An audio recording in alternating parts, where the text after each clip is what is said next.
Hi friends, അസ്സലാമു അലൈക്കും. ഞാൻ വന്നിട്ടുള്ളത് പുഴമീൻ വെച്ചിട്ടുള്ള നല്ല കൊടുമ്പുളി ഇട്ട കറിയുടെ റെസിപ്പി ആയിട്ടാണ്. നല്ല ടേസ്റ്റുള്ള കറി കേട്ടോ. ഇതിന് വേണ്ടിയിട്ട് നമുക്ക് പുഴമീനൊക്കെ ഒന്ന് കഴുകി വൃത്തിയാക്കി ഇവിടെ കഷ്ണങ്ങളാക്കി വെച്ചിട്ടുണ്ട്. ഇനി നമുക്ക് ഇതിലേക്ക് വേണ്ടിയിട്ട് ജിഞ്ചർ ഗാർലിക് പേസ്റ്റ് ഒന്ന് ഉണ്ടാക്കിയെടുക്കാം. ഇതിന് വേണ്ടിയിട്ട് ചെറിയ കഷ്ണം ഇഞ്ചി, ഒരു 5-6 കഷ്ണം ചുമന്നുള്ളി, അതിലേക്കൊരു 5-8 കഷ്ണം വെളുത്തുള്ളി, ഇത് നല്ലതുപോലെ ഒന്ന് പേസ്റ്റാക്കി എടുക്കുക. ഇനി സ്റ്റൗവിലൊരു കടായി വെച്ചിട്ടുണ്ട്. മൺചട്ടിയാണ് വെച്ചിട്ടുള്ളത് ഞാൻ. ഇപ്പോൾ ഓയിൽ നല്ലതുപോലെ ചൂടായി വന്നിട്ടുണ്ട്. ഇതിലേക്ക് നമുക്ക് കടുക് ഇട്ട് കൊടുക്കാം. മീൻ കറി ഉണ്ടാക്കാൻ എപ്പോഴും ബെസ്റ്റായിട്ടുള്ളത് നമ്മൾ മൺചട്ടിയാണ്. അപ്പോൾ കടുക് ഒന്ന് പൊട്ടി വരട്ടെ. കടുക് നല്ലതുപോലെ ഒന്ന് പൊട്ടി വന്നിട്ട് നമുക്ക് അതിലേക്ക് വറ്റൽമുളക് ഇട്ട് കൊടുക്കാം. കടുക് നല്ലതുപോലെ പൊട്ടി വന്നിട്ടുണ്ട്. ഇനി നമുക്കിതിലേക്ക് വറ്റൽമുളക് ഇട്ട് കൊടുക്കാം. ഇനി ഇതിലേക്ക് കുറച്ച് കറിവേപ്പില ഇട്ട് കൊടുക്കാം. ഇനി ഇതിലേക്ക് നമ്മൾ പേസ്റ്റാക്കി വെച്ചിട്ടുള്ള ജിഞ്ചർ ഗാർലിക് പേസ്റ്റിന് കൂട്ടൊന്ന് ഒഴിച്ച് കൊടുക്കാം.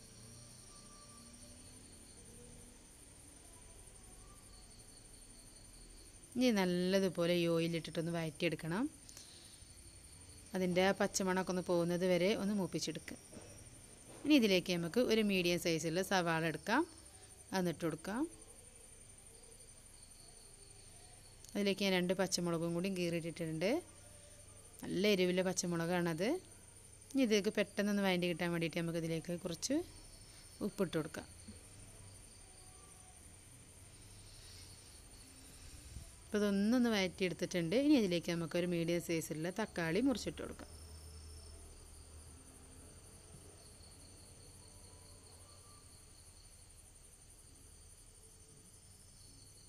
ഇതൊന്ന് വഴറ്റിയെടുക്കുക.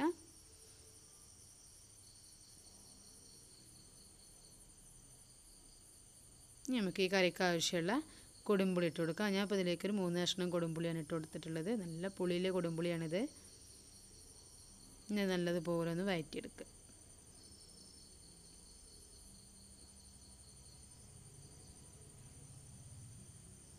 നല്ലതുപോലെ ഒന്ന് വഴറ്റിയെടുത്തിട്ടുണ്ട്. ഇനി ഇതിലേക്ക് നമുക്ക് മസാലപ്പൊടികളൊക്കെ ഒന്ന് ഇട്ട് കൊടുക്കാം.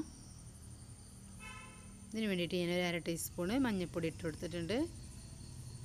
ഇനി ഒന്ന് വഴറ്റുക.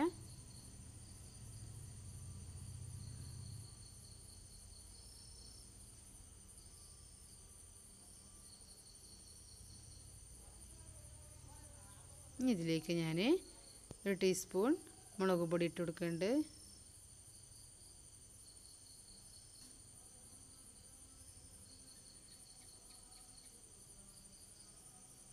ഇനി നല്ലതുപോലെ ഒന്ന് വഴറ്റിയെടുക്കണം. ഇതിൻ്റെ ഈ മണമൊക്കെ ഒന്ന് പോകണം. മുളക് പൊടിയുടെയും മഞ്ഞൾപ്പൊടിയുടെയൊക്കെ കുത്തൽ മണമൊക്കെ ഒന്ന് പോകുന്നത് വരെ ഒന്ന് വഴറ്റിയെടുക്കുക. ഇതിന് ശേഷം ഞാൻ ഇതിലേക്ക് കുറച്ച് മല്ലിപ്പൊടി ഇട്ട് കൊടുക്കുന്നുണ്ട്. 1 ടീസ്പൂണോളം മല്ലിപ്പൊടി ഇട്ട് കൊടുക്കുന്നുണ്ട് ഞാൻ. നമ്മുടെ കറി കുറച്ചൊന്ന് തിക്കായി കിട്ടാൻ വേണ്ടിയിട്ടാണ് ഞാൻ മല്ലിപ്പൊടി അങ്ങനെ ചേർത്തിട്ടുള്ളത്. ഇനി ഇതിലേക്ക് ഒരു 1/2 ടീസ്പൂണോളം കുരുമുളക് പൊടി. അത് നല്ലതുപോലെ ഒന്ന് വഴറ്റിയെടുക്കുക.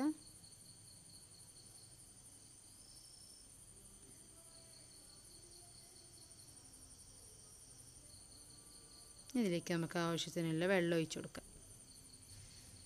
അപ്പോൾ മസാലയൊക്കെ നല്ലതുപോലെ ഒന്ന് വഴറ്റിയെടുത്ത് കിട്ടിയിട്ടുണ്ട്. തക്കാളിയും ഉള്ളിയൊക്കെ നല്ലതുപോലെ ഒന്ന് വഴറ്റിയിട്ടുണ്ട്. ഇനി ഇതിലേക്ക് നമുക്ക് നമ്മൾ വെള്ളം ഒഴിച്ച് കൊടുത്തു കഴിഞ്ഞാൽ ഇതൊന്ന് തിളക്കണത് വരെ ഒന്ന് വെയിറ്റ് ചെയ്യാം. ഇത് തിളച്ച് വന്നിട്ടുണ്ട്. ഇനി ഇതിലേക്ക് നമ്മൾ കഴുകി വൃത്തിയാക്കി വെച്ചിട്ടുള്ള മീനിട്ട് കൊടുക്കാം. ഞാൻ കുറച്ചിട്ട് കറി വെക്കണുള്ളൂ. ബാക്കിയുള്ളത് ഞാൻ വറുത്തെടുക്കുകയാണ് ചെയ്തിട്ടുള്ളത്. നല്ലതുപോലെ ഒന്ന് മിക്സ് ചെയ്തിട്ട് നമുക്കിതൊന്ന് മൂടി വെച്ചിട്ട് ഒന്ന് വേവിച്ചെടുക്കാം. ഇപ്പോൾ ഒരു 2-3 മിനിറ്റ് ഞാനൊന്ന് മൂടി വെച്ചിട്ടുണ്ട്. അതിനുശേഷം തുറന്നപ്പോൾ നല്ലതുപോലെ ഒന്ന് ഉണ്ടോ ആ വെള്ളമൊക്കെ ഒന്ന് വറ്റി വന്നിട്ടുണ്ട്. അപ്പോൾ നമ്മൾ മീൻ കറി റെഡി ആയിട്ടുണ്ട്. എല്ലാവരും എൻ്റെ ചാനൽ സബ്സ്ക്രൈബ് ചെയ്യണേ. Thank you.